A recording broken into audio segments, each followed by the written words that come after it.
Akkam jirtu kabajamtoota hordoftoota chaanalii keenyaa kun chaanalii keessanii akkuma yeroo darbe post isiniif godhee gaaffii qabdan karaa YouTube community'dhaan isin gaafadheen ture.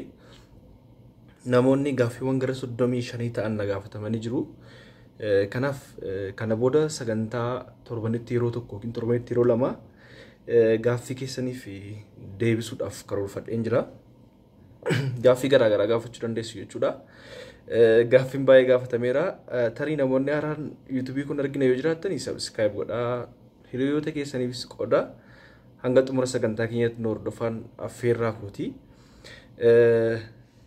Gaaffiin na gaafataman baay'een isaanii jiru. Gaaffiiwwan baay'een isaanii kan dhimma dhuunfaan ilaallatanis jiru. Gaaffiiwwan dhimma fayyaa wajjin wal qabatan baay'een isaaniis jiru. Kanaaf hunda isaa miti gaaffiiwwan torba saddeettan tokkoon amma deebisaa marsaa itti aanu irratti immoo gaaffii kan biraan deebisa jechuudha. Nan komatina gaaffiin keessan numa deebi'a. Gaaffii jalqabaarraa yeroo kaanu rakkoo ijoollummaa nama mudatee fakkeenyaaf amma kophummaa nama wajjin jiraachuu dhiisuu miirri akkasii natti dhaga'ama baay'ee na dhiphisaa kan jedhu gaaffiin kun na gaafatamee jira. Gaaffiiwwan nama bohaarsan baay'eenis dudduubarra jiru jechuudha. Asirratti keessumaa yeroo ijoollummaa sababa maatiirraan kan ka'e maatiin ijoollee isaanii bakka itti baasanii akka isaan hin taphanne gochuu danda'u yookiin haala waliigaltee dhabuu maatii keessaas ta'uu danda'a. Sababoota garaagaraarraan kan ka'e nama wajjin wal loluurraanis kan ka'e miira akkasii namoonni amma sadarkaa guddinaatti dhagahamu baay'een isaanii jira. Kanaaf gorsa yaala sammuu si barbaachisaa yeroo dheeraa fudhatamee si wajjin haasa'uu barbaachisaa waan ta'eef waan tokkoof hin dhiphisnii namatti hiriyoota baay'ee jaallattu baay'ee dhiyaatutti siquu yaalisin jechuun barbaada. Bal'inaan garuu ogeessota yaala sammuu wajjin teessee haasoftee gorsa malee waan biraa miti jechuu barbaadeni. Inni kan biraa durbummaanii walqunnamtii saalaa malee ni bada jetteetta. Maqaa isaa yeroo hin barbaanne. Durbummaan yeroo walqunnamtii saalaa badu ni dhiigaa. Durbummaa yeroo walqunnamtii saalaa malee hin banne immoo dhiiguu danda'a akkamitti baruu dandeenya kan jedhus tokkos gaaffiin akkasii na gaafatameera. Akkuma yeroo darbe viidiyoo hojjedheen ture argitaniitu jedhee yaada kaasuuf yaaletti durbummaan wanta haphii qaama saalaa haguugee jirudha waan addaa miti. Yeroo baay'ee dhiphoo waan ta'eef yeroo walqunnamtii saalaa ni dhiigaa. Kanaaf durbummaan baay'een isaa qaama keenya waan ta'eef qaama dubartootaadha waan ta'eef ni cita yeroo sanatti immoo dhiiguu danda'a jechuudha. Garuu immoo durbummaa hundumtuu ni dhiiga jechuu hin dandeenyu. Kan hin dhiigne darbee reelli jiraachuu danda'a. Kan yeroo walqunnamtii saalaa malee badu dhiiga ofirratti arguu dhiisuun ni danda'ama. Fakkeenyaaf amma arguunis ni danda'ama arguu dhiisuun ni danda'ama jechuu barbaadeni. Yoo wanta qara qabu irratti yookiin immoo dhagaa irratti kufame yeroo sana dhiiguu danda'a. Garuu immoo suuta sababii ispoortiiwwan jajjaboo ciccimoo garaagaraatiin dhiiguu dhiisuu danda'a jechuun barbaada. Kana deemisa. Gaaffiin itti aanu biyyi dhaloota keessadha kan jedhu ijoollee qabdaa kan jettee na gaafattan jirtu. Ani Oromiyaa lixaa keessatti Wallaggatti hin dhaladhee almost Harargee waggaa 10 ol jiraadheera. Ijoollee qabdaa kan jedhu maalessaa ganaadha. Ijoollee hin qabnu. Ijoollee godhachuuf waan baay'ee barbaachisaa miti. Kanuma deebisuu barbaadeen galatoomii. Ammas gaaffiin tokko maallaa lalisee marsaa lagujji wal qabatee gaaffiiwwan lookee lalisee kan jedhaman Wallagga kan jedhu akkaawuntii kana namoonni gaafatan jiru. Tokkoffaa yeroo marsaa laguu baay'ee na dhukkuba furmaanni isaa maali kan jedhu YouTube koo jala galtee dhukkubbii yeroo marsaa laguu kan jedhu barreesseera. Yeroo bal'inaan haasa'uuf xiqqoo yeroo hin qabu ilaaluu dandeessa tariin argine ta'a. Furmaata isaa kan jedhus kaa'een jira ilaaluu danda'ama. Akkasuma marsaa laguu wajjin wal qabatee waan baay'ee YouTube viidiyoo kan jedhu jala garaatti bal'inaan ilaala. Achi keessaa marsaa laguu koo guyyaa 7 hanga 8 dhufa rakkoo qabaa kan jedhu lalisee kan jedhamtu nu gaafatteetta. Akkuma beekamu marsaan laguu kan namarratti turu guyyaa tokkooti hanga 8ti. Guyyaa 8 ol yoo ta'edha dubartoota irratti kan inni miidhaa fidu. Kanaaf normaal jechuu barbaadini namni kaan guyyaa 2 guyyaa 3 arguu danda'a kaan guyyaa 5 kaan guyyaa 8 jechuudha. kanuma marsaa laguu wajjin wal qabate kan biraa ammas gaaffii na gaafatame tokko yeroo darbee viidiyoo nu gadhiiftee turte maqaas kanaan itti fakkaata akkas jedha marsaa laguu wal qunnamtii saalaa fakkeenyaaf utuu qorichaa hin fayyadamin akkasumas utuu dawaa hin fayyadamin lilmee fayyadamin maloota ittisa da'umsaa keessaa tokko naachuraalidha. Kana guyyaan kan lakkoofnu guyyaa laguun nurraa dhaabbate irraa kaasnee tokko jennee lakkoofna moo erga laguun akkuma laguun itti dhufee lakkoofna kan jedhudha. Deebiin isaa guyyaa laguun sitti dhufe fakkeenyaaf har'a laguun argite taana guyyaa sanarraa jalqabeeti kan inni lakkaa'amu jechuu barbaadeni akkasitti akka hubattuun barbaada.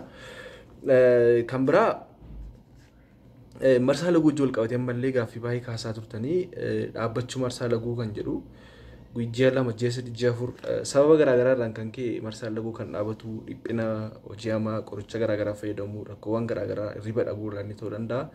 Bal'inaanii viidiyoo isaa hojjedheeraa yuutuubii chaanalii makoo jalaa gara ilaalaa jechuun barbaada. Kan biraa wal qunnamtii saalaanii maqaa isaa kaasuun maqaa ishee kaasuun barbaadu. Wal qunnamtii saalaa poozishinii gara duubaan hojjechuun rakkoo maal qaba abbaan manaa koo yeroo baay'ee na gaafata kan jedhu. Akkuma beekamu homaa rakkoo hin qabu poozishiniidha fakkeenyaaf hamba keessumaa dubartoota ulfaarratti wal qunnamtiin saalaa xiqqoo rakkisaa ta'uu waan danda'uuf poozishinii kallattii garaagaraa wal qunnamtii saalaa gara duubaanis ta'ee kallattii gara gochuun ni danda'ama. Dhiibbaa qabu hin qabu hanga kanatti jechuu barbaadeni. Inni kan biraa gaaffii na gaafatan tokko mataa yeroo baay'ee na dhukkubaa kan jedhu lookeef jedha. Akkasumas immoo yeroo hanqaaquu nyaadhu garaan na dhukkubaa dhukkubbii laphee kan jedhu jira. Yeroo baay'ee mataa dhukkubbii wantoota baay'ee fiduu danda'a. Viidiyoo mataa dhukkubbii jedhu hojjedheera ilaaluu dandeessu. Sababoota garaagaraadhaan kan ka'e mataan nama dhukkubuu danda'a. Hirriba ga'aa rafuu dhiisuu, bishaan dhuguu dhiisuu akkasumas immoo dhiphachuu hojiin namatti baay'achuu yookiin migreen kan jennullee yeroo takka mataa dhukkubbii mataa gosa sadii jira bal'inaan haasa'uu hin danda'u. Yeroo dhiphinaa stress headache, tension headache, migreen headache fi cluster headache jedhamu bakka sadiitti qoodamu. Mataa dhukkubbiin gar tokko nama dhukkube qofti jira. Ija nama waraanaa ifa arguu dadhabu kun migreen headache kan jedhamu koomanidha. Kanaaf mataa dhukkubbii kanaaf viidiyoo jala galiitii ilaali kan jedhu si ibsu barbaada. Yeroo hanqaaquu nyaadhu laphee garaan dhukkuba kan jedhu mallattoowwan akkasii probably dhukkubbii laphee waan jetteef dhibee garaachaa wajjin wal qabachuu danda'a. Maalla yeroo baay'ee nyaatawwan cooma of keessaa qaban barbareessa ta'uu waan hanqaaquus ta'u dhukkubbii laphee waan jetteef dhukkubbii laphee gara bitaatiin nama dhukkubu kan nama gubu kan namatti ulfaatu yoo ta'e akkasumas immoo nyaata garaagaraa nyaata xiqqoo nyaattee baay'ee si quufsa yoo ta'e baay'ee nama hiixachiisa yoo ta'e dhukkubbii qara laphee jalaa yoo ta'e kuni onnee osoo hin taane dhukkubbii asiidiin garaachaa baay'inaan madduurraan kan ka'eefa sababa kanarraa kan ka'eefa dhibee garaachaa yookiin gastraayitis namatti dhufu waan ta'eef ilaalamuun gaariidha. Gaaffiin inni itti aanu umuriin koo waggaa 22 gaaffiin kun gaaffii addaati baay'ee. Umuriin koo waggaa 22 qaamni saalaa koo duudaadha laguu garuu argee hin beeku.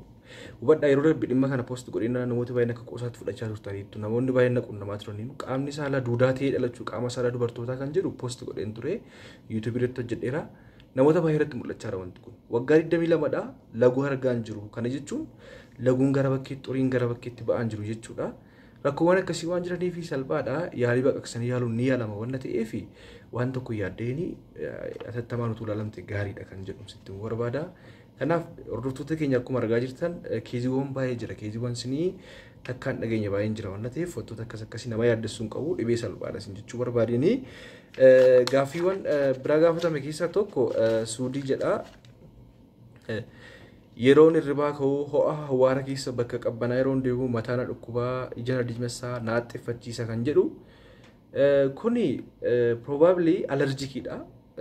Allergic rhinitis kan jennus jira waan ta'eef namoonni baay'een nama haxxiffachiisuu iji nama diimataa mataan nama dhukkuba hawaara fa'aa yookiin immoo bakka qabbanaatti yoo ta'e kun allergiidha waan ta'eef qorichi yookiin dawaan isaa jira dawaa kana fayyadamuun gaariidha kan jedhu gabaabumatti yeroon barbaada waan nama yaaddessu miti.